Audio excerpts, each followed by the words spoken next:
Selamünaleyküm kıymetli dostlar, Dost TV'nin kıymetli izleyicileri, seyircileri, dinleyicileri.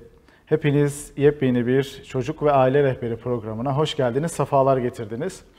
Bugün geçtiğimiz hafta başlamış olduğumuz tuvalet alışkanlığı süreciyle alakalı söyleyemediklerimiz veya sizden gelen özellikle soruları cevaplamaya ayıracağız. Öncelikle inşallah iyisinizdir, sağlığınız, sıhhatiniz, afiyetiniz yerindedir. Gerisi de inşallah yerine gelecektir. Geçtiğimiz hafta tuvalet alışkanlığı sürecini çok ayrıntılı izah etmeye çalıştık.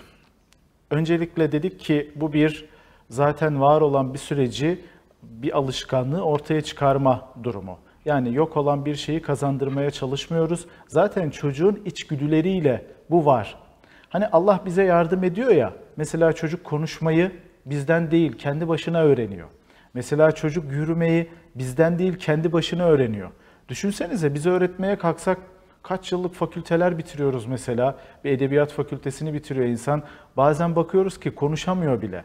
Veya dilini kaybetmiş, uydurma kelimelerle veya bir takım yabancılaşmış cümleler kuruyor. Kendini ifade edemiyor. Veya yürümesi kaç sene belki de bir jimnastiğe gidiyor, fiziksel bir rehabilitasyon süreci yaşıyor. Bunlar Allah'ın yardımı olmasa zaten çocuğa bizim kolay kolay kazandırabileceğimiz süreçler değil. Aslında tuvalet alışkanlığı da böyle. Ama biz birazcık çevreden, birazcık kendi bireysel problemlerimizden, belki biraz da bilgisizliğimizden veya yeterli bilgi sahibi olamamamızdan dolayı bu süreci ya gözümüzde büyütüyoruz ya da başladığımızda aceleye getirmeye ve hemen süreç nihayete ersin diye beklerken bir nevi kaosa dönmeye başlıyor. Geçtiğimiz hafta tuvalet alışkanlığı süreciyle alakalı dediğim gibi bir takım somutlaştırılmış, ayrıntılandırılmış süreçlerden bahsettik. Mesela dedik ki bir bakın bakalım çocuk hazır mı? Ne demek çocuk hazır mı? Yani çocuk yaptığı tuvaletten rahatsız olmaya başladı mı? Hatta daha da başında özellikle şu yaş veya kaç aylıkken özellikle gözlemlemem gerekiyor dediğimizde 18-20 ayken başlıyor, 40 aya kadar belki 3-3,5 yaşa kadar devam eden, bazen istisnai durumlarda 4 yaşı da bulabilecek süreçlere kadar uzayabiliyor. Ama ortalama 3 yaş, 2,5-3 yaş yani 30 ay ile 40 ay arası bu sürecin genelde kazanıldığını veya bu alışkanlığın kazanıldığını görüyoruz. İşte bu alışkanlık kazanılırken çocuğun hazır olma sürecine baktığımızda birincisi sabahları kuru kalkıyor mu demiştik. İkincisi çocuk tuvaletinden rahatsız oluyor mu demiştik.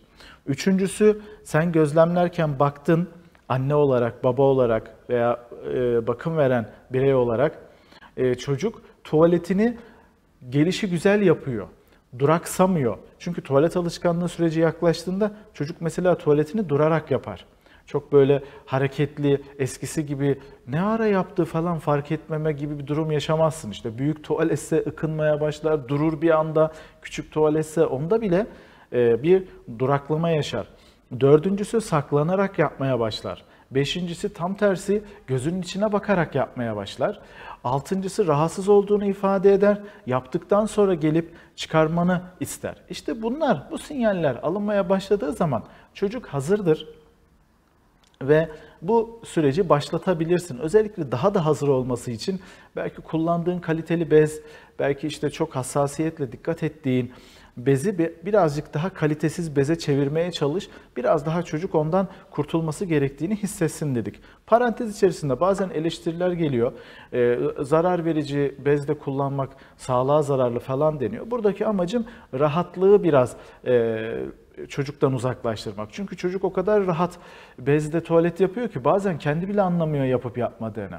Bazen sanki bu bezler de bir yerden sonra o rahatlık da süreci biraz daha geciktirebiliyor. O yüzden sinyalleri almaya başladıktan sonra bezi biraz daha kalitesiz hale getirmeye başlayıp daha sonra ne dedik? Anne hazır mı?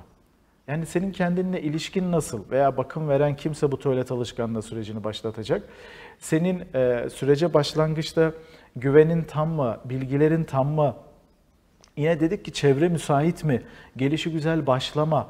İşte memlekete gittin, tatile gittin, hadi şurada 2 alışır, 1 söyler, 2 söylemez deme. misafirin gelmiş veya taşınmışsın veya yeni bir kardeş doğmak üzere. Bu süreçler çevrenin müsaitliği ve benim de sakinliğimle ilişkili süreçlerdir. Bu benim temelde tuvalet alışkanlığı sürecinde aslında pek çok çocuğa kazandırmak istediğimiz işte manevi alışkanlıklar, akademik alışkanlıklar, ders çalışma alışkanlıkları, kitap okuma alışkanlıkları, pek çok alışkanlıklarda en temelde ne var? Sakin ol. Sakin ol. Hızlanma. Yavaş ol. Yavaşla. Çünkü hız, acelecilik, çabukluk aslında sürecin kilitlenmesine neden oluyor. Biraz sonra sorular okurken göreceksiniz. İşte kabıza dönenler, artık işte inatlaşanlar, işte öğrenmemek için sanki böyle kasıtlı olarak bize yapıyormuş gibi gelenler. Neden? Çünkü süreci biz ister istemez acele ettirebiliyoruz. O yüzden bir, sakin olmak gerekiyor. İki, sabırlı olmak gerekiyor. Üç, bilgili olmak gerekiyor. 4, kararlı olmak gerekiyor. Aslında bu her konuda. Yani tuvalet alışkanlığına özel verdiğimiz bir şey değil. Çocuk okul alışkanlığı kazanacak. Okumayı, öğrenmeyi kim istemez? Ne mümkün çocuğun okulda bir problem yaşaması. Ama biz bir süreci sakin, bilgili, niye bilgili? Alışacağı süreçteki okul, çocuk dostu bir okul değilse, okul çocuğa belki zarar verecek bir ortam varsa, okul yeterince olabilir, gözlemleyemiyorsa, okul ortam müsait değilse, bunlar hep çözüm odaklı olmak için bizim sahip olmamız gereken donanımlar. Sonrasında bu sürecin baba kısmı var dedik. Geçen programın biraz sonuna geldi, acele gibi oldu. Onu da biraz açmak istiyorum. Çünkü bu süreçte baba da annenin en yakını. Yani bu süreçte tavsiyeyi anne üzerinden vermiştik. Anne ile çocuğun bu tuvalet alışkanlığı sürecinde yolculuk yapmalarını tavsiye ediyorduk. Baba da burada süreci hakim olup anneye destek vermeli. Ya olmayacak galiba dediğinde, daraldığında o onu ferahlatan olmalı. Olacak, merak etme, daha yeni başladın, ya bu daha küçük, işte daha 3,5 yaşında olsun, 4,5-5,5 yaşında da kaçırabilir. Pat diye öğrenemeyebilir, canın sağ olsun, işte bir yere mi ıslattı, işte orayı temizlerken sakince yaklaşmak. Bir gece baktın ki çocuk ağlıyor, bir gittin yanına, altına kaçırmış. Şuur da yerinde değil, yani kendinde de değil. Hemen ne yapıyorsun? İşte baba orada sakince çocuğu belki banyoya götürüyor. Anne orada böyle üstünkörü, böyle çok ayrıntılı değil de hani üstündeki pislik temizlensin diye, tuvalet temizlensin diye temizlerken baba arkada işte neyse yatağın kılıfını değiştiriyor, yastığın kılıfını değiştiriyor ya da uyur gezer olur, belki çocuk gider işte koridorun ortasında halının üstüne yapar, belki onu temizliyor ya da kaldırıyor. Yani bu süreçlerde baba anneye nefes aldıran olmalı. Her konuda olduğu gibi. Her konuda olduğu gibi birbirimize destek. Ya bu çocuk öğrenemeyecek herhalde. Bu kime çekmiş ya? Bu teyzesine mi ne çekti böyle? Veya işte diyelim ki işte kendisinden de birine benzetiyor. Amcası gibi bu falan diye. Yani burada sorunun üstünde sorunla ve eleştiriyle gitmek anneyi de daraltan bir şey. O yüzden biz burada işte çevreden gelen tepkileri merak etmeyin, alışacak. Ya bu hala öğrenemedi mi? Niye böyle eleştiriyorsunuz? Siz işinize bakın. Biz kontrolümüz altında. Belki bizim bir özel durumumuz var. Çocuk belki 3,5 yaşına geldi. Sürece yeni başladı. Ama öncesinde belki başka ameliyat süreci oldu, başka süreçler oldu. Herkes sizin gibi bilmeyebilir. İşte burada baba kavvamlığıyla, yani kararlılığıyla anneden bir adım önde, anneyi çevreye karşı da, hatta kendine karşı da koruyan, çocuğu da koruyan bir etken. O yüzden bilmeli. Evet, direkt birinci etken çocuk için direkt baba bu sürece başlamıyor belki, ama anneyi rahatlatması, çevreyi anneye uygun hale getirmesi, ekstra bir şeyler lazımsa işte masraftır, paradır, şudur, budur muhabbet yapmaması bu noktada önemli. O yüzden tuvalet alışkanlığı sürecinde babalara da çok ihtiyacımız oluyor. Şimdi çevre, ortam, anne hazır, sabah kalktık. Dedik ki tuvalet alışkanlığına başlarken tamamen bez evden ve gözden çıkarılmalı. Ve çocuğa lazımlıkla başlatabilirsek ya da işte bir normal alaturka, yani o çömelmeli bir tuvalet yerine klozet alafaranga tarzı bir tuvalet, üstüne bir çocuğun da rahat oturabileceği küçültülmüş bir aparatla başlarsak iyi olur dedik. Niye? Çünkü alaturka klasik çömelmeli tuvaletler biraz daha yetişkine göre yapıldığı için ayağını ayırması, dengesinin bozulması ve korkup sanki o deliğe düşeceğini hissetmesine kadar gidebiliyor. Alıştıysa aman ne yaptınız, yanlış yaptınız demiyorum. Alıştıysa devam etsin, ne güzel. Çömelerek yapmak zaten en sağlıklısı. Ama bunun kolaylaştırıcı başlangıç noktası burası. Ve bu süreçte sakın ayakta yaptırmayı, işte herhangi bir yere yaptırmayı veya diyelim ki lazımlıkla alışacak, onu getirip de salonda, oturma odasında, ne bileyim tuvalet dışında, banyo dışında ya da neresiyse tuvalet, onun dışında bir yere alıştırmayalım.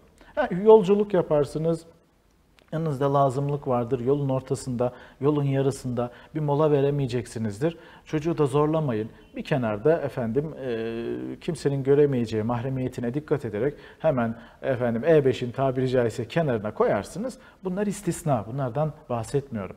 Ama yapsın da nerede yaparsa yapsın deyip de böyle her yerde mahremiyet hassasiyetine, beden bütünlüğüne, senden başkası senin bedenini mecbur kalmadıkça, yani doktor vesaire durumu dışında göremez bilincini aşılamak için bu hassasiyet önemli. Başladıktan sonra geri beze dönüş yok. Ve sakin, kaygılandırmadan, acele ettirmeden, tut demeden, saat başı sormadan, sık sık tuvaleti hatırlatmadan süreci başlatıp nereye tuvaletini yapacağını söyledikten sonra gözlemliyoruz. Çocuk bir yapıyor, 2 altına yapıyor, değiştiriyoruz. İşte tekrar söylüyor, söyleyemiyor.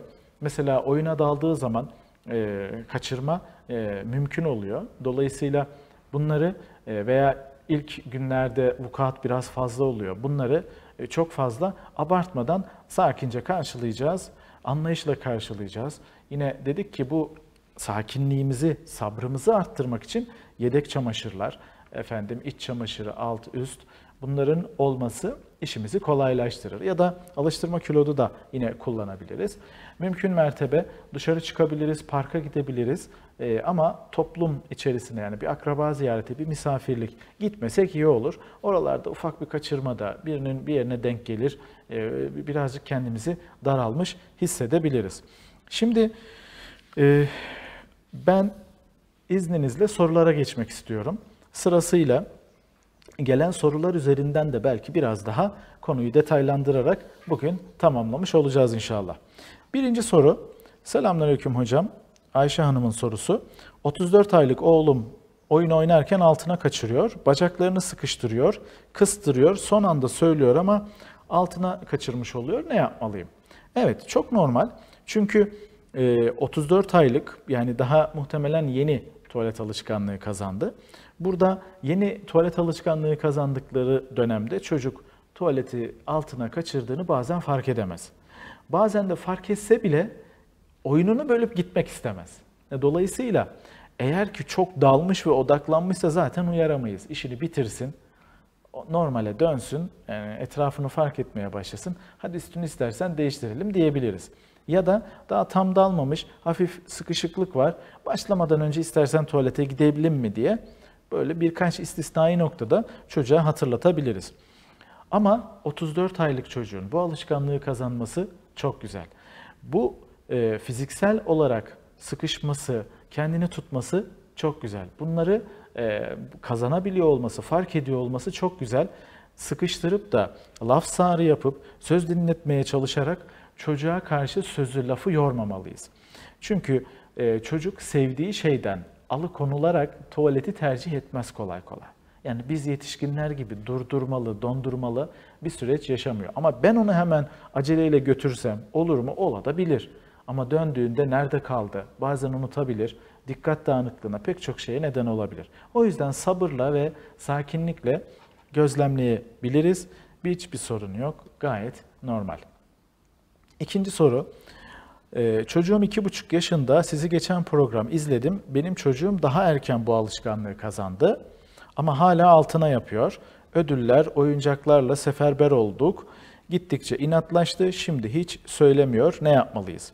Şimdi burada hala altına yapıyor. 2,5 yaş. hala yapıyorsun, hala devam ediyorsun demek biraz fazla beklenti içerisine girmiş demek oluyor. Aslında bu kadar beklenti yerine biraz daha beklentiyi azaltıp bu kadar aslında yaşı büyük değil. Hani sanki böyle 12,5 yaş, 25 yaş bir çocuk gibi birazcık yorulmuşuz. Aslında bu kadar bir beklenti yerine bunun normal olduğunu birazcık kabullenmek gerekiyor. Çünkü 3,5 yaşında da yine altına yapıyor olacak. Ödül vermek veya baskı kurmak ya da oyuncaklarla onu işte ikna etmeye çalışmak yerine kaslarını ve duygularını toparlamasına yardımcı olmak lazım. Onu normal görmek. Şey gibi düşünün, yani eşinize rica ettiniz, akşam gelirken domates alır mısın, salatalık alır mısın dediniz. Adam getirdi. Yani bir ödül vermezsiniz herhalde. Ya da getirirsen sana şunu ödül olarak bir vaadiniz olmaz herhalde. Yani bunu yapması gereken bir şey olduğunu bilirsiniz. Veya eşiniz sizden bir şey beklentide olsa dersiniz ki yani bu evin iaşesini karşılıyoruz birlikte. Sen getiriyorsun, belki ben yapıyorum, ben hazırlıyorum. Bu kadar normal bu süreç. Bir beklenti oluşturmak, mesela vaatte davranış değişikliği kazandırmaya çalışmak, çocuktaki baskı, inat ve burada zorlama tuvalet alışkanlığını daha da çıkmaza götürür. O yüzden tam tersi rahat bırakın, duyguları bir normalleşsin. Sonra kaslarını yeniden tutmayı öğrenir. Bir kere çünkü başladığı zaman genelde tuvalet alışkanlığına başlayıp belli bir süre devam ediyor ve sonra regresyon dediğimiz gerileme yaşıyorsa aslında ortamda bir baskı, bir zorlama, bir şey var diye bakarız. Başladı, bir türlü oluşmuyorsa onun süreci demek ki alışkanlık kazanma noktasında ya sağlıklı ipuçlarını göremedik ya da fizyolojik bir sıkıntı mı var deriz. Ama başladı, birkaç hafta gayet normal ilerliyordu. Sonra tutmaya veya zorlamaya başladıysa kendimizi ve çevreyi gözden geçirmemiz lazım. O yüzden birazcık daha duyguları normalleşsin, sakince gözlemleyin, biraz kaçırsın. Bunları hiç sorun etmeyin. Yine bir şeyler alacaksanız koşulsuz alın, verin. Oyuncak alacaksanız veya başka bir şey. Ama tuvaletini yaparsan ya da yapmadın diye bir koşul belirtmeyin efendim. Üçüncü soru, 4 yaşında çocuğum var, gece alt ıslatma var, gündüz kuru, ne tavsiye edersiniz? Kübra Hanım'ın sorusu. Şimdi 4 yaş artık kaslarını tutabilmesini beklediğimiz, özellikle tıbbi olarak hekimlerin ifade ettikleri 3 yaştan sonra anatomik olarak, fizyolojik olarak kas tutması beklenir. Ama artık 4 yaş görülmüş ve devam ediyorsa acaba bir sorun mu var fizyolojik olarak? Hani aileden gelen bir şey de olabiliyor. Yani babanın hikayesini aldığımızda diyelim ki ya ben ilkokula başlayana kadar altımı ıslatırmışım, ortaokula kadar, liseye kadar diyenler var. İşte askere gidene kadar veya hanımefendi yine aynı şekilde ben ortaokula kadar, işte liseye kadar hiç kimseye yatılı gidemezdim, utanırdım çünkü geceleri altıma kaçırıyordum diyen insanlar oluyor. Burada çocuklara da bu genetik olarak aktarım sağlanabiliyor. Ama bu yine en son baktığımız süreç olacak. Öncelikle bir ürolojik muayene edilmesi lazım. Çocuk doktoruyla başlayabilirsiniz. Onun yönlendireceği fizyolojik olarak kaslarının herhangi bir problemi, sıkıntısı var mı? Gerekli tahlilleri ve kontrolleri 4 yaşından sonra yapıp eğer ki ya her şey temiz, ortam da müsait, anne baba olarak da gayet sakin yaklaşıyorsunuz, muhtemelen bu birazcık daha genetik bir durum. Kendiliğinden düzelmesini veya bu alanla ilgili bazı istisnai çalışmalar oluyor. Bunlarla alakalı çocuğa çok söylenmeden tabii ki burada yine mi ıslattın, yine mi yaptın, sakın sakın. Çünkü onun aynı zamanda duygularını tahrip eder. Kendine olan güvenini, öz değerini, öz yeterliliğini, özerkliğini, öz şefkatini, yani pek çok noktayı zedeliyor. Bu 14 yaşında da olabilir. Kimse isteyerek, bakın isteyerek altını ıslatmaz. Kesinlikle böyle bundan bir zevk alınmaz. Yani bu kesin bir anormallik, ama fizyolojik, ama pedagojik, ama sosyolojik bir anormalliği bize yansıtır. İsteyerek bunu yapıyor gözüyle bakmamak, tedbir almak tabii ki kolay değil elbette. İşte gece tedbirleri, işte çamaşır tedbiri, işte altını kaçırdığında tekrar değiştiriyorsunuz. O örtüler, yatak örtüleri, işte alezler vesaire, bunlarla ilgili tedbirleri arttırmak gerekiyor. Dördüncü soru Semahat Hanım'ın, kendini çok fazla ifade edemeyen çocuklarda tuvalet eğitimi verilmeli mi? Kendini ifade edemeyen çocuklarda tuvalet eğitimini, yani yaşa da bağlı, değişir ama önce bir kendisini ifade etmesini bekleriz. Hani geçen programda demiştik ya, çocuk konuşamıyor. Ne yapayım şimdi, ben bunun 10 yaşına kadar mı bekleyeyim falan. Hayır, sinirlenme, sakin ol. Bir konuşma dil terapistine gidebilirsin. Evet, konuşma ve dil terapistleri hayli çevrede yaygın. Bazı hastanelerde de bu noktada destek veriliyor. Özelde de yine bu konuda bir muayene alman lazım. Belki burada çocuk için halledilebilir, fizyolojik veya psikolojik, pedagojik neyse bir çare vardır. Önce bunu halletmen lazım. Bak, tuvalet vesilesiyle yola çıkıp bunu da Allah'ın izniyle halletmiş olursun. Acele etme, çünkü kendini ifade edebilmesi de bizim için önemli bir kriter. Önemli bir kriter. Kendini ifade edebilmesi, çünkü tuvaletim var demesi, bir şekilde bunu bize ifade edebilmesi önemli. Bir başka soru Zehra Hanım'ın, tuvalet alışkanlığı sürecinde başladıktan sonra kabızlık oluştu. Önceden böyle bir şey yoktu. Ne yapmak gerekir? Şimdi tuvalet alışkanlığına başladıktan sonra bazen bir takım kaygılar, baskılar, zorlamalar çocuklarda tuvalet tutmaya neden olabiliyor. Özellikle büyük tuvaleti tutmaya başladığında bu da fizyolojik olarak kabızlığa çeviriyor. Böyle durumlarda öncelikle bir baskı, zorlama var mı? Bende yok, elimden geleni yapıyorum. Tamam, sende illa olmak zorunda değil. Çocuğun çevreye karşı veya tuvalet alanına karşı, mesela geçen programda yine ifade etmiştik, büyük tuvaletini mümkün mertebe görmemeli. Öyle baylar vesaireler öneriliyor, biliyorum, piyasada bununla ilgili kitaplar var, işte öneriler var. Bunların bir kısmı çocukta kaygıyı ve korkuyu yükseltiyor. Çünkü çocuk o büyük tuvaletini yaparken gördüğünde, vücudundan bir parça çıktığında kaygılanabiliyor bazen. Her çocuk değil efendim, bazı çocuklardan bahsediyoruz. Bu da sizin belki çocuğunuza denk gelebilir. Ve bu kaygı onda bir süre sonra bunu vücudundan vermemeye, bırakmamaya neden oluyor. Benim anlattığım kadar farkındalıklı ve bilinçli değil tabii ki. Biz bunu okumaya çalışıyoruz dışarıdan.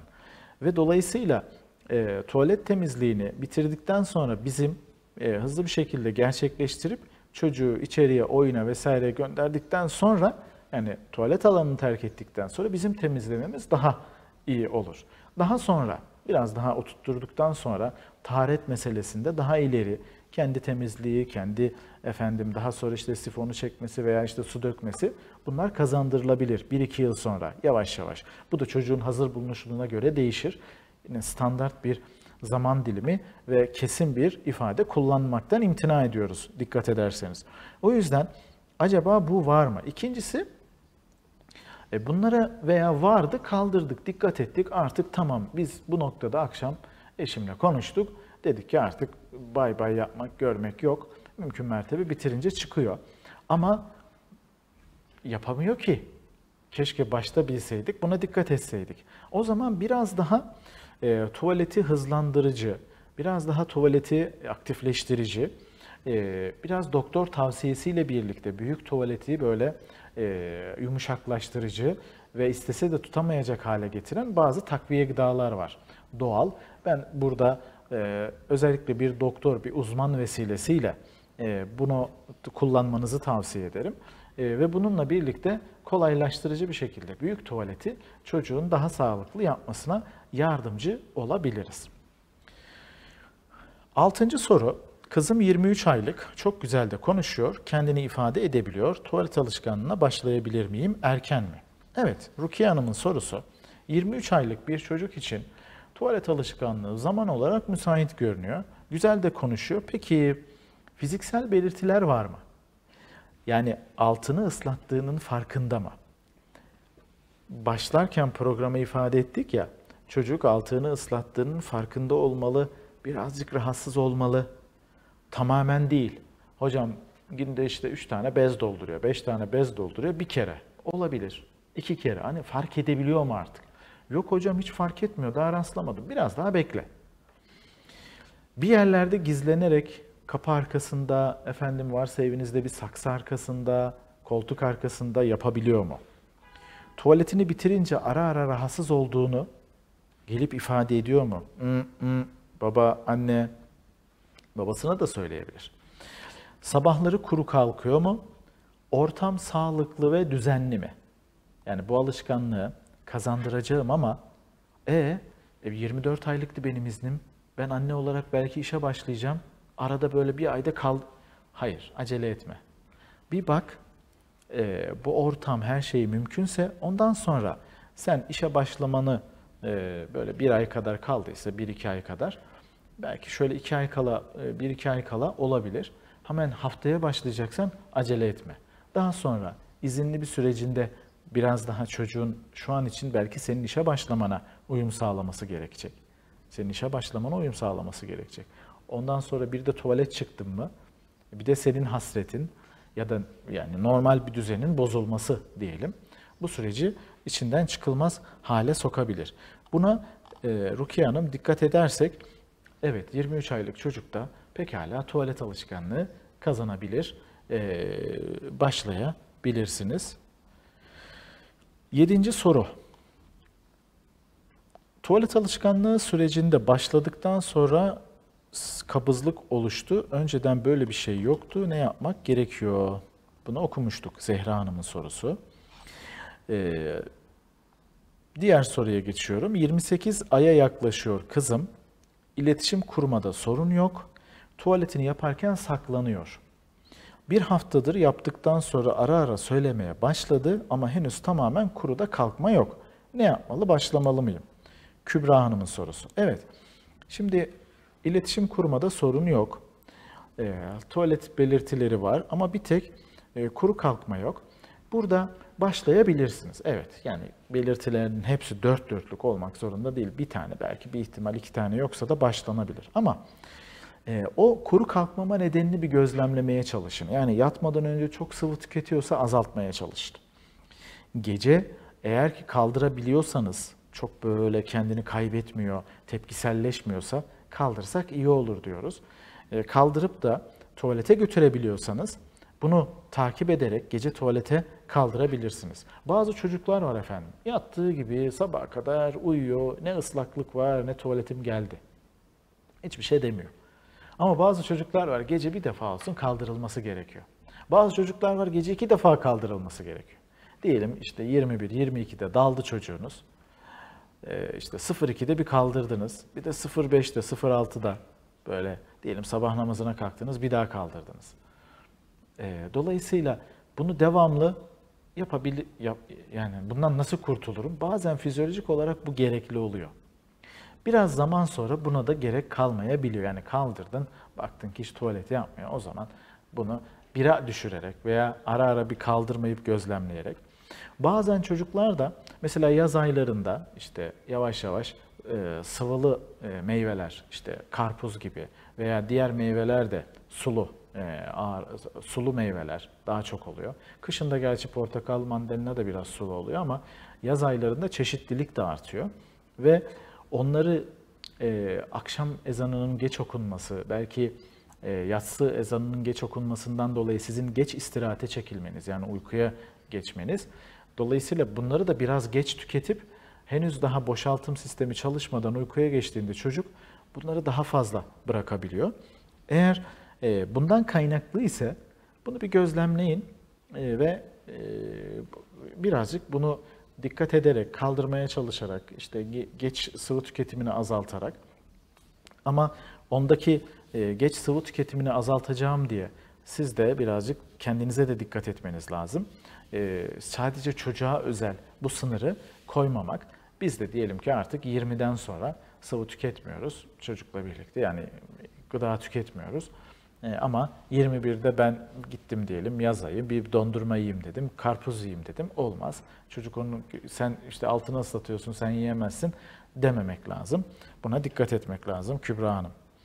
8. soru. 32 aylık tuvalet eğitimini, 32 aylık bir çocuk tuvalet eğitimini bir haftada öğrendi. Maşallah. Fakat sonraki günler büyük tuvaletini yapmak istemiyor. Ağlıyor, ne tavsiye edersiniz? Aslında az önceki tavsiye ettiğimiz Nurgül Hanım, yani bir rahatsızlık ve kabızlık varsa biraz doğal tıptan destek almanızı, tuvaleti kolaylaştırıcı karışımlardan, yani böyle musil gibi veya bunun çeşitlerinden, ama dediğim gibi ya bir bilenle hareket etmeniz. Hemen gidip de böyle internetten musil yazıp işte sinameki çayı mesela veya işte otu kurusu faydalı olabiliyor. Bunları kendi başınıza yapmayın. Bir bilenle, işte bir aktar olabilir, bir hekim olabilir. Buraya sorarak bir tavsiye alabilirsiniz. Bunu kolaylaştırıcı hale getirmek lazım ki çocuk rahat yapabilsin. Ama bu yapamamasının nedeni yine bir baskı ve kontrolsüz bir öfke varsa, zorlama varsa, hani bir haftada alıştı ya, bir anda diyelim ki 7 gün geçti, 8. gün sabah yaptı, öğlen yaptı, ikindi yaptı. Ne oluyor ya dedin, birazcık işte çocuğu aldın kenara, konuşuyorsun, uyarıyorsun. Hayır, oradaki baskı, şimdi çocuklar öyle bir varlıklar ki salyangoz gibi, öyle salyangozun antenleri gibi bazı çocuklarda özellikle duygusal hassasiyet üst seviyede, bundan etkilenebiliyorlar. Hatta bazı çocuklar tuvaletin var mı dedikçe, tuvalete gidelim mi dedikçe etkileniyorlar ve ciddi anlamda tepkiselleşip kendilerini kasabiliyorlar. Yani anlaşılsın diye ifade ediyorum. Hani bir mobbinge uğrayan bir insan düşünün. İş yerinde mobbinge uğruyor. Veya işte diyelim komşusunda, akrabalar arasında böyle psikolojik bir şiddete maruz kalıyorsun. Kendini ifade etsen edemiyorsun. Etmesen iyice daralmışsın, sıkmışsın. Çocuk da bir nevi bu süreçte yaşadığı gerginliklerde kaslarını bu yüzden tutabiliyor, sıkabiliyor. Ve burada bu sıkma kabızlığa neden olabiliyor. Bu ikisine bakıp toparlayıcı, yani eğer baskı ve kontrolsüz öfke varsa da kendinizi toparlamaya yönelik, daha sonra doğal ebeveynlik yaklaşımlarını araştırarak biraz daha doğal davranmaya çalışmalısınız. Zamanla inşallah toparlar. Yani buraya kadar belki belirtmedik ama yaklaşık buraya kadar 8 tane soru cevaplamışız. Aslında problem gördüğümüz şeyler kalıcı şeyler değil. Yani böyle hayatını sonuna kadar altını ıslatan, altına kaçıran, çok çok böyle gelişim geriliği, zihinsel bir problemi yoksa insan yoktur. Yoktur. Yani birkaç yıl, birkaç ay, birkaç hafta süreç gider ve bazen de kendiliğinden de düzelir. Baskı da, zorlama da olsa düzelebilir. Ama biz istiyoruz ki toparlayıcı, duygularını tahrip ettikten sonra değil de onardıktan sonra, anlaşıldıktan sonra düzelsin. Yoksa düzelir. Büyüdüğü zaman işte başka duyguları uyanacak. Utanma duygusu, mahcubiyet duygusu kendi kendine, eğer fizyolojik ve genetik bir problem yoksa düzelebilir. Ama bizim amacımız çocuğu sağlıklı olarak bu süreçte nasıl toparlayabiliriz? Evet, sizlerden gelen soruları cevaplıyoruz efendim. Çocuk ve aile rehberi@gmail.com adresinden veya sosyal medyadan biz programı ve programın ismini, konusunu diyelim, bir gün önce duyurduğumuzda sizlerin efendim o konuyla alakalı özellikle sorularınızı bugün bir araya getirip cevaplamaya çalışıyorum. Bir arşiv oluşsun, isteyen istediği zaman aylar yıllar geçtikten sonra da Dost TV'mizin arşivinden bu programı tekrar tekrar izleyebilsin diye. Evet, 9. soru. Tuvalet, 29 aylık kızım var. 2 haftadır alışmadı. Söylemiyor, altını ıslatıyor. Tekrar bezlesem olur mu? Şimdi nedenine bakmanızı bir tavsiye ederim. Tabii ki 2 hafta sürüyorsa genelde 15 gün. 15 gün sonra eğer süreç gitmiyorsa şöyle 1 ay, 2 ay kadar ara verelim diyoruz. İşte programın başında veya geçen programki içerikte de ifade ettiğim gibi kendimin hazır olmadığını fark ettim. Kendim hazır değilim, bunu fark ettim. Çevre müsait değil, bunu fark ettim. Çocuk hazır değil, bunu fark ettim. Göstergeler var ama örnek veriyorum, hastalandı. Ya ben tam sabah başlayacağım, bir baktım çocuk burnunu çekiyor, öğlen ateşlendi. Ne olacak? Hemen orada durdurmam lazım. Durdurmadım. Neyse dedim, iyileşene kadar bir hafta idare ettim. İlaç, takviye vesaire. Devam ediyor ama. 2. haftaya girdi. Hayır. Bunu eğer ki düzeltilebilir bir çevresel faktörü var ise hemen düzeltip tekrar biraz daha devam edebilirsiniz. Bir 15 gün daha, ama düzeltilecek bir durum yoksa, çocuk henüz daha hazır değilse elbette beze dönebilirsiniz. Yok, biraz kendinizi yorgun hissediyorsanız, beklentiniz yüksekse biraz daha gözlemleyin ve acele etmeyin, devam edin derim. Ama yok, baya benim bu noktada tahmin ettiğim gibi değilmiş, İşte benim şu an ortamım müsait değilmiş, evim müsait değilmiş, kendim müsait değilmişim, zaten biz taşınmışız, bir de bunu kalkıp zorlamışız. O zaman 1-2 ay kadar, en fazla 1 ay kadar şöyle bir ara verip yeniden başlayabilirsiniz. Hangi çocuk olursa olsun tuvalet alışkanlığı, her zaman ifade ettiğim gibi, tekrar ifade ediyorum, normal ve doğal bir süreç. Sen ara verdin diye, o tamam ya nasıl olsa bir kere bu kapıyı, bu eşiği açtık, kapıyı kırdık, nasıl olsa bundan sonra da hiç bu alışkanlığı yaşamam. Hani derler ya, bir kere yüz verirsen bir daha ister diye. Bu süreçte böyle bir şey yok. Bu doğal bir süreç, bu olması gereken bir süreç. Ve sen geri döndüğünde sakın kaygılanma, toparlanıp yeniden başladığında Allah'ın izniyle süreç hiç yaşanmamış gibi yeniden toparlanır. Evet. 10. soru, tuvalet eğitimine başlayıp süreç iyi gitmeyip geri beze geçmek ve çocuğun bezi reddetmesi. Tuvalet kasları çok fazla gelişik, çok iyi tutuyor ama tuvalete gitmek istemiyor. Bu çocuğa nasıl davranmak gerekiyor? Şimdi tuvalet eğitimine başlayıp süreç iyi gitmiyor, geri beze geçmek. Ama çocuk bezi de reddediyor. İlla devam edeceğim diyor. Tuvalet kasları çok fazla gelişmiş, iyi tutuyor ama tuvalete gitmek istemiyor. Muhtemelen ortada bir kaygı var efendim. Yani çocuk hem bezi reddediyor hem tuvaleti reddediyorsa, fizyolojik olarak eğer ki sanki böyle başladınız da bir dönem iyi gitti sonra bozuldu, o kaygıyı ortadan kaldırmak gerekiyor. İşte bir önceki veya 2 önceki soruda ifade ettiğim gibi doğal ebeveynlik, yani güvenli bağlanma, çocukla sağlıklı ilişki, çocuğa kendini bırakabilmek. İlk programlarda bunlardan biraz bahsetmiştim. Bağlandığım zaman ne olur, bağlanamasam ne olur, nasıl bağlanabilirim, nasıl kendimi bırakabilirim?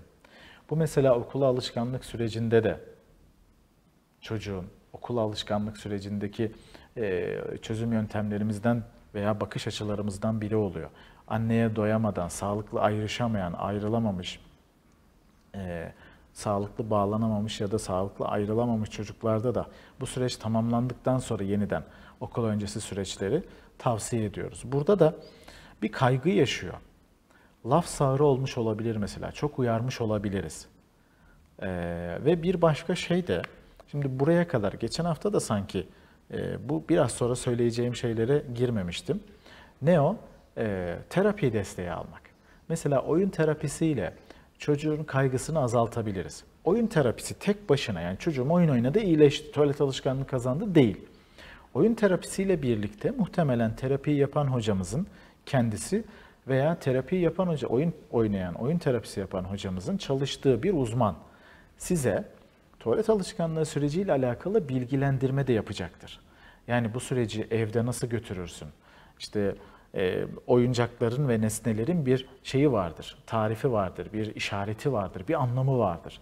Yani o arabayı veya o bebeği veya işte herhangi bir oyuncak nesnesini, çocuk gelişigüzel değil, mutlaka bir kısmını içten gelen bir içgüdüyle alır. Ama tabiri caizse fala bakar gibi sadece oyuncaklar üzerinde yorumlamayız. Aile hikayesini alıp aileyi de takip etmek gerekir. Aile eğer ki çocuğa tek bakmıyor, bir bakıcı varsa veya işte anneanne, babaanne, dede varsa, yeri gelir onlar bile sürecin içerisine girebilir. Yani korku ve kaygılandırmak için söylemiyorum. Yani bir çözüm var. Böyle de bir çözüm var. Yani bilmediğimiz, belki bize özel bir imtihan var. Ama imtihan neydi? İlk programlarda biraz böyle açmıştık ya. Senin olaylarla karşılaştığın olaylardan ziyade o olayları yorumlayış şeklinde. İşte bu olay karşına çıktı, onu nasıl yorumlayacaksın? Programın pek çok sorusunu, cevabını, anlatımını dinledin.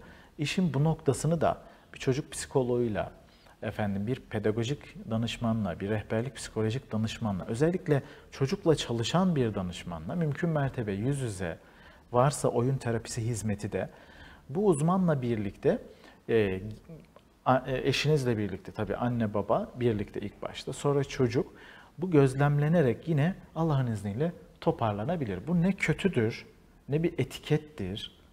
Bu bir farkındalıktır. Bu aşamadığın ve hatta sen orada bir sorun nedeniyle gidersin ama bir sürü konuyu da zihninde halletmiş olarak dönersin.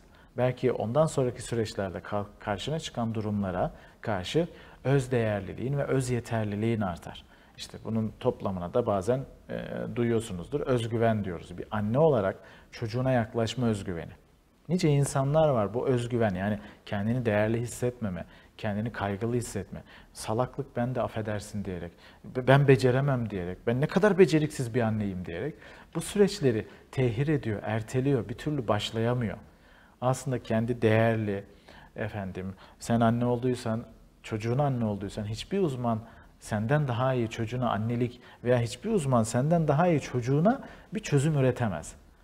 Bu güveni belki kazanman gerekiyor. Sütten kesme sürecinde de bunu görüyoruz. Okul alışkanlık sürecinde de bunu görüyoruz. Ya biz çocuktan ziyade anneyi aslında onarmaya, anneyi aslında alıştırmaya, anneyi aslında ikna etmeye, babayı aslında ikna etmeye, alıştırmaya çalışıyoruz. Neden? Çünkü biz 2 nesildir, 3 nesildir bireysel bir toplum içerisinde büyüyoruz. Eskisi gibi kolektif model alabileceğimiz aile büyüklerimiz yok.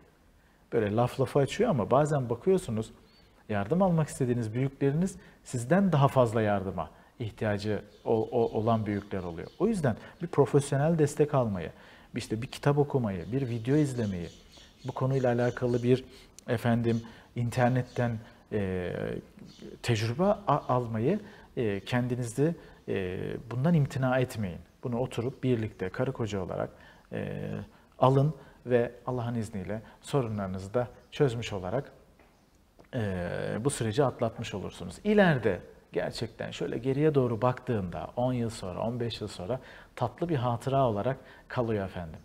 Evet, bugün gelen soruların tamamını zannediyorum özellikle tuvalet alışkanlığı ile alakalı bütün soruları cevaplamış olduk. Birkaç tane mahremiyetle ilgili soru var ama süremiz daraldığı için, artık programımızın sonuna geldiğimiz için sıkıştırarak hızlandırmak istemiyorum. İnşallah önümüzdeki hafta yine yepyeni bir konuda, yepyeni bir bakış açısıyla ve sizlerin sorularıyla, cevaplarıyla birlikte programımızı devam ettireceğiz. Dost TV'de, Dost FM'de ve bu kanalda kalın. Tekrar görüşmek üzere. Allah'a emanet olun efendim.